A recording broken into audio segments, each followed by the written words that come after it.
mujj yi wala minute yu mujj yi loolu yaakaar la koo xam ne dañuy am ak kulte ne Mawlaay Xalifa Cheikh Mouhamadul Mahi mu ngi teew ak ñun démb ba léegi te loolu mooy li wér sax te ndax moom bu fi teewee rek ci ndigalal sëriñ bi amul sikki ne teewaayu sëriñ bi mat na su paree bala ñoo def dara moom la ñuy delloo kàddu gi nu mu ko defee rek ñun li ñuy wax rek moom mooy amin loolu la ñuy delloo kàddu gi Cheikh Moubarak bu defee sëriñ bi jël kàddu gi lu mu def rek noonu la wasalaamaaleykum wa rahmatullahi taala wa barakaatu.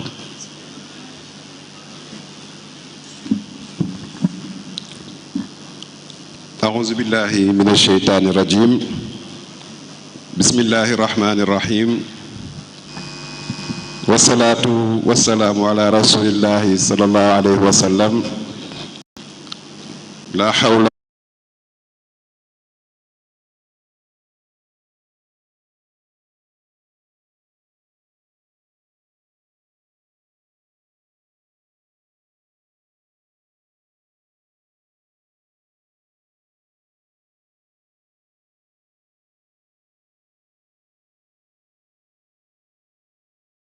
religieuses du Sénégal et de chercheurs venus de plusieurs continents. Les participants au colloque international consacré à El Hadj Abdoulaye Niass ont accompli au terme de ces 2 journées de travaux scientifiques un acte de mémoire et de connaissance d'une haute portée historique. Père fondateur de l'école Abdalawiya de la Tidjaniya, El Hadj Abdoulaye Niass se distingue par une triple excellence: profondeur spirituelle, érudition encyclopédique et engagement sociopolitique sans faille. Ce colloque vient combler un déficit de visibilité longtemps criant et restitue cette grande et illustre figure de la place qui est la sienne dans le patrimoine islamique universel. Replacer l'Afrique au cœur de l'histoire islamique, tel est le premier point. Le premier objectif de ce colloque était de mettre en lumière le rôle central des oulémas sénégambiens dans la diffusion et l'enracinement de l'islam, en s'appuyant sur l'exemple paradigmatique d'El Hadj Abdoulaye Niass. La leçon inaugurale du professeur Cheikh Ousmane Kane a posé ce défi avec une rigueur et une hauteur de vue exemplaire. Le professeur Kane a établi que pendant l'essentiel du XXe siècle, la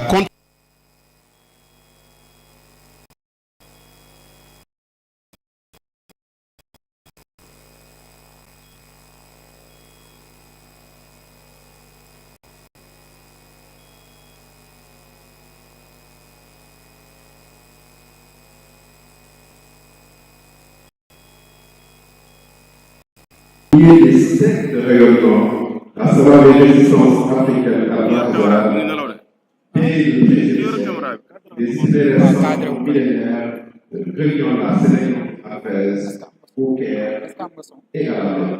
La présence de l'Esprit sahélien comme étudiant et comme enseignant dans les plus grands centres du monde musulman.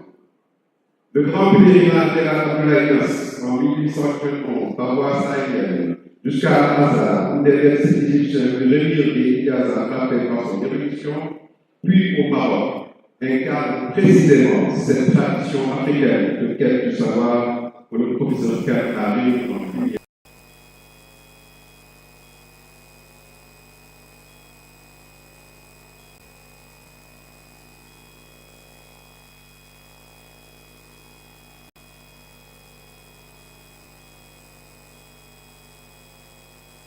Ce que certains avaient pu laisser entendre, El Hadj Abdoulaye Niass était un polygraphe d'une fécondité remarquable.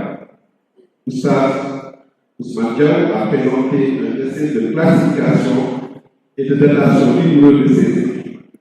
Des milliers de vers en arabe et en wolof, des panégyriques sur le professeur, des fatwas, des correspondances savantes, des traites de droit et des œuvres spirituelles. Ousmane Tafsir Babacar Sarr a complété ce tableau en retraçant l'héritage intellectuel des maîtres de l'école Abdaloïa, identifiant les contributions de Cheikh Al-Khalifa, Cheikh Mohammed, Cheikh Ibrahim et Cheikh Abubakar Niass. Ensemble, ces deux publications démontrent la prodigieuse génération qu'a engendré Haji Abdoulaye Niass par la hauteur et la solidité de ses personnels. El Hadji Abdoulaye Niass, le juriste et le mystique, deux faces d'une même vocation.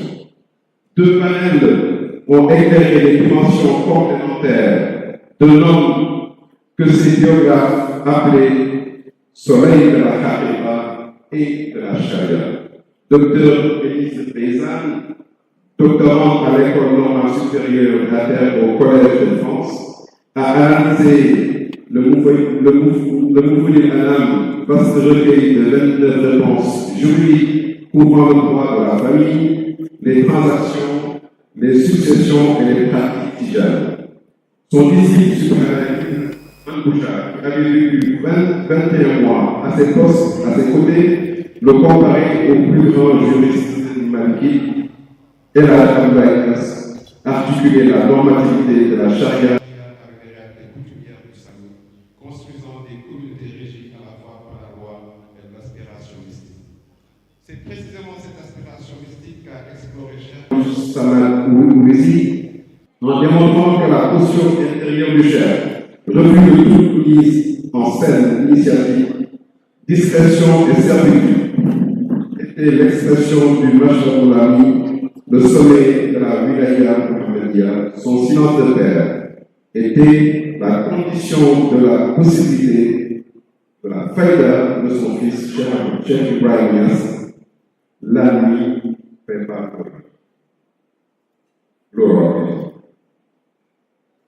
Al-Khalifa Cheikh Ibrahim a prolongé cette réflexion à travers l'analyse du Moutakhir al-Moulouk, œuvre maîtresse de réforme des mœurs et de purification intérieure qui incarne en écrit cette même exigence d'élévation éthique.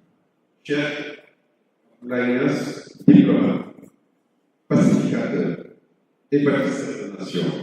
Oustaz Babacar Niang a retracé comment le voyage historique de l'âge Abdoulaye Niass à Fès en 1910-1911 a scellé des liens durables avec les grandes figures de la Tijaniya marocaine, bien que ses fils Cheikh Al-Khalifa, Cheikh Ibrahim Niass et Cheikh Ahmed Zainab Niass ont continué d'entretenir.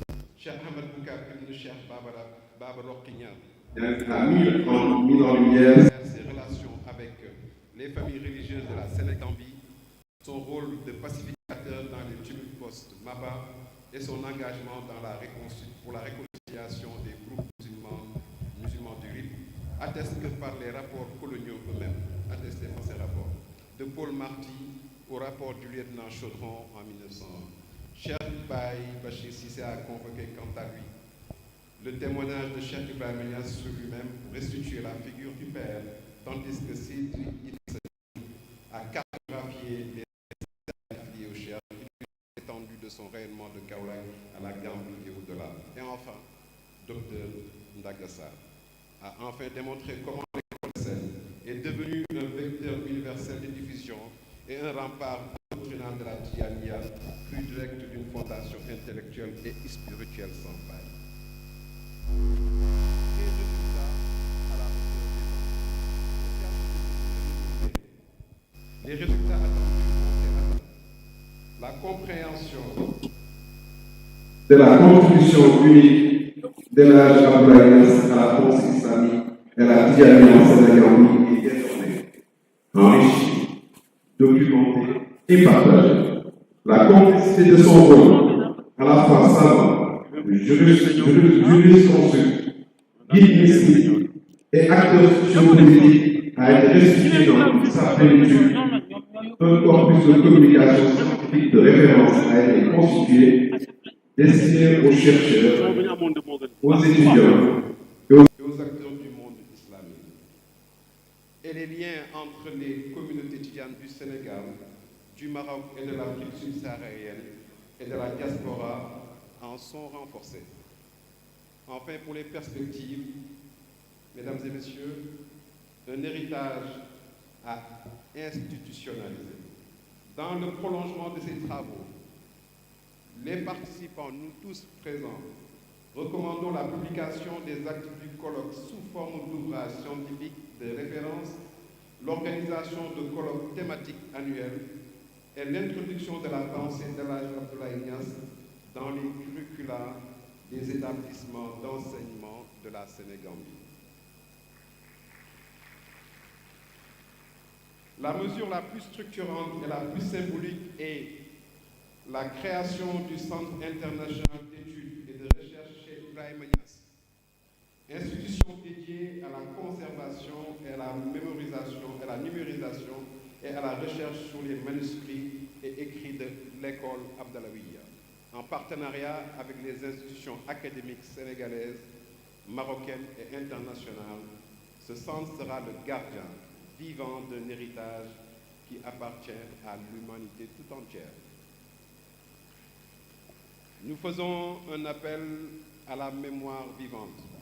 Nous, participants à ce colloque international, avons conscience d'avoir vécu aujourd'hui, d'avoir vécu ces 2 jours, des moments historiques. Des facettes insoupçonnables d'El Hadj Abdoulaye Niass ont été mises en lumière. Homme de plume et de glaive, grand prosélyte de l'islam, jurisconsulte de premier rang, mystique de la plus haute altitude, pacificateur, diplomate, bâtisseur de nations, toutes ces facettes se complètent comme se complète la charia et la haqiqa dans l'enseignement de son sort. Ce colloque nous fait tous entrer dans l'histoire. Nous sommes désormais tous dépositaires de cette belle et exigeante mission. Nous devons la faire connaître à nos familles, à nos communautés, à nos jeunes. Nous devons tous nous l'approprier en incarnant le parcours du Cheikh et en veillant à son héritage à transmettre aux générations futures, à qui ce colloque historique doit servir de repère et de rempart dans un monde en pleine transformation. L'héritage d'El Hadj Abdoulaye Niass est un héritage de savoir, de foi, de droiture, de dignité et d'amour pour le prophète Mohammed sallallahu alayhi wa sallam, et ce qui est plus que jamais nécessaire. Nous allons, pour conclure, emprunter ces quelques lignes de Ibn Anbouja, disciple saharien d'El Hadj Abdoulaye Niass, qui disait « La science du fiqh est son berger. Le parfum du fiqh va et vient à lui pour l'embaumer. Il diffuse chaque jour cet arôme pour les disciples. Je ne l'ai jamais vu interroger sur une question juridique sans y répondre de manière spontanée. » li ñuy tënkee nag pour terminer mooy ñaari bis yi dañ ñoo wan ñi may ñu que suñu génération yii di ñëw am nañ fu ñu taxaw nag du fenn lu dul li maam yi bàyyi woon te nga xam ni ñaari bis yi ñi nga xam ni doon waxtaan wax nañ ko xamal nañ ñu kan mooy maam El Hadj Abdoulaye Niass fan la jaar li si des rek moom mooy ñun ñu jottale ko suñu doom yi nga xam ni ñoom ñooy avenir réewu Sénégal te Baye Niass wax ne avenir bu nekk réew bu nekk avenir am li ngi ci ay ndawam waaye du ndaw bu nekk wa axiru daawaana alhamdulillahi rabbil alamin assalaamu aleykum